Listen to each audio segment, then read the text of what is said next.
کیا آپ نے کبھی سوچا ہے کہ حضرت آدم علیہ السلام کی تخلیق سے پہلے اس زمین پر کیا تھا؟ کیا دنیا بالکل خالی تھی یا یہاں کوئی اور مخلوق بھی رہتی تھی؟ اور اگر تھی تو وہ کون تھی؟ یہ سوال صدیوں سے انسانوں کے ذہن میں گردش کرتا آ رہا ہے، اور اس کا جواب ہمیں قرآن مجید اور اسلامی روایات میں ملتا ہے۔ جب ہم تاریخ انسانیت کا آغاز دیکھتے ہیں تو ہمیں معلوم ہوتا ہے کہ حضرت آدم علیہ السلام کو اللہ تعالیٰ نے زمین پر اپنا خلیفہ بنا کر بھیجا، لیکن اس سے پہلے زمین بالکل سنسان نہیں تھی، بلکہ یہاں ایک اور مخلوق آباد تھی جسے جنات کہا جاتا ہے۔ قرآن مجید میں اللہ تعالیٰ ارشاد فرماتا ہے کہ اور جنات کو ہم نے آگ کے شعلے سے پیدا کیا۔ اس آیت سے معلوم ہوتا ہے کہ جنات انسانوں سے پہلے پیدا کیے گئے تھے۔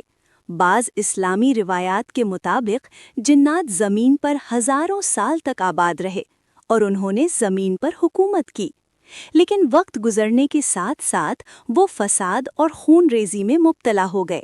وہ آپس میں لڑتے جھگڑتے، ظلم کرتے اور زمین پر تباہی پھیلاتے تھے۔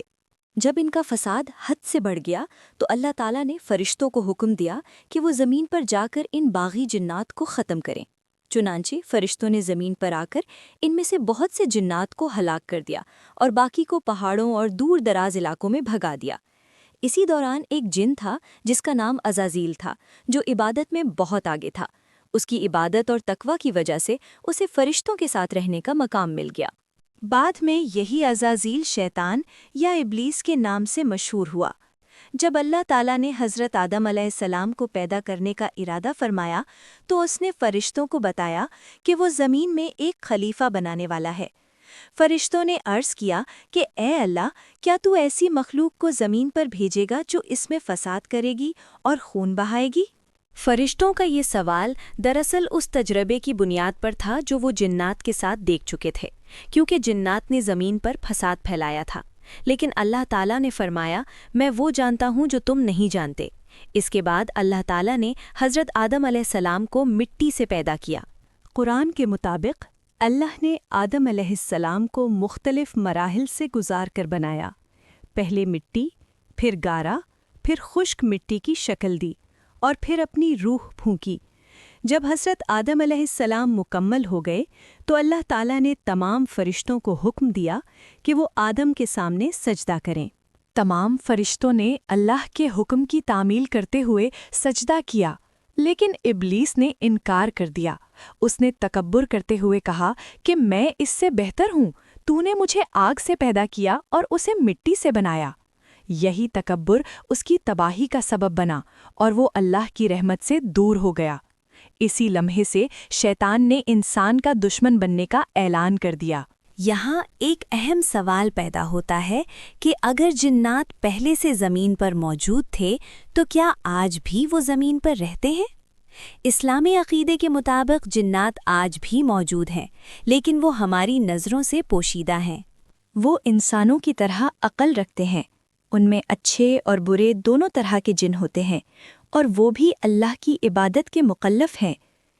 قرآن میں سورۃ الجن میں بتایا گیا ہے کہ جنات میں سے کچھ ایمان لائے اور کچھ کافر رہے۔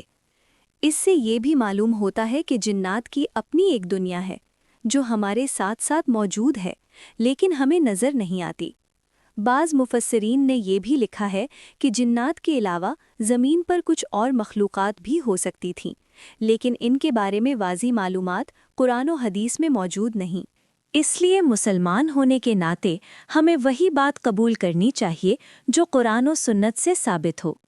حضرت آدم علیہ السلام کی تخلیق دراصل انسانیت کی شروعات تھی۔ اللہ تعالیٰ نے آدم علیہ السلام کو علم عطا کیا اور انہیں تمام چیزوں کے نام سکھائے۔ پھر انہیں جنت میں رکھا اور ان کی زوجہ حضرت حوا علیہ السلام کو بھی پیدا کیا۔ بعد میں ایک واقعہ پیش آیا جس میں شیطان نے انہیں بہکایا اور وہ درخت کا پھل کھا بیٹھے جس سے اللہ نے منع کیا تھا۔ اس کے بعد اللہ تعالیٰ نے انہیں زمین پر بھیج دیا تاکہ یہاں انسانوں کی نسل آباد ہو۔ یہی وہ لمحہ تھا جب زمین پر انسانوں کی تاریخ کا آغاز ہوا۔ اس سے پہلے زمین پر جنات کی حکمرانی تھی، لیکن انسانوں کو زمین کا خلیفہ بنایا گیا۔ آج ہم جو تہذیب، شہر اور ترقی دیکھتے ہیں وہ سب حضرت آدم علیہ السلام کی نسل کی وجہ سے ہے۔ اگر ہم اس پوری تاریخ کو غور سے دیکھیں تو ایک بہت بڑا سبق ملتا ہے۔ جنات کو بھی زمین پر طاقت اور اختیار ملا تھا، لیکن انہوں نے فساد کیا تو انہیں سزا ملی۔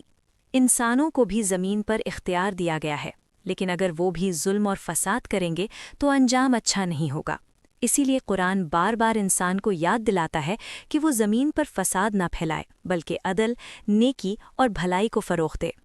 حضرت آدم علیہ السلام کی تخلیق کا واقعہ ہمیں یہ بھی سکھاتا ہے کہ علم اور عاجزی انسان کی سب سے بڑی طاقت ہے۔ جب اللہ نے فرشتوں کو آدم کے سامنے سجدہ کرنے کا حکم دیا تو اس کی وجہ یہی تھی کہ آدم کو علم دیا گیا تھا۔ اس سے معلوم ہوتا ہے کہ اللہ کے نزدیک علم کی بہت بڑی قدر ہے۔ آخر میں اگر ہم اس سوال کا خلاصہ کریں کہ حضرت آدم علیہ السلام سے پہلے دنیا میں کیا تھا، تو اس کا جواب یہ ہے کہ زمین پر جنات آباد تھے۔ انہوں نے فساد پھیلایا، پھر اللہ نے حضرت آدم علیہ السلام کو پیدا کیا اور انہیں زمین کا خلیفہ بنا دیا۔ یہی وہ مقام ہے جہاں سے انسانیت کی کہانی شروع ہوتی ہے۔ آج ہم سب حضرت آدم علیہ السلام کی اولاد ہیں اور ہمیں یہ یاد رکھنا چاہیے کہ ہمیں زمین پر آزمائش کے لیے بھیجے گئے ہیں۔ اگر ہم نیکی، انصاف اور اللہ کی اطاعت کا راستہ اختیار کریں گے تو کامیاب ہوں گے، اور اگر تکبر اور نافرمانی کا راستہ اپنائیں گے تو ہمارا انجام بھی شیطان کی طرح ہو سکتا ہے۔ آخر میں دوستو، حضرت آدم علیہ السلام سے پہلے دنیا میں کیا تھا؟ یہ سوال ہمیں صرف تاریخ نہیں بتاتا بلکہ ایک بہت بڑا سبق بھی دیتا ہے۔ جنات کو بھی زمین پر اختیار ملا تھا، لیکن جب انہوں نے فساد کیا تو وہ اپنے انجام کو پہنچے۔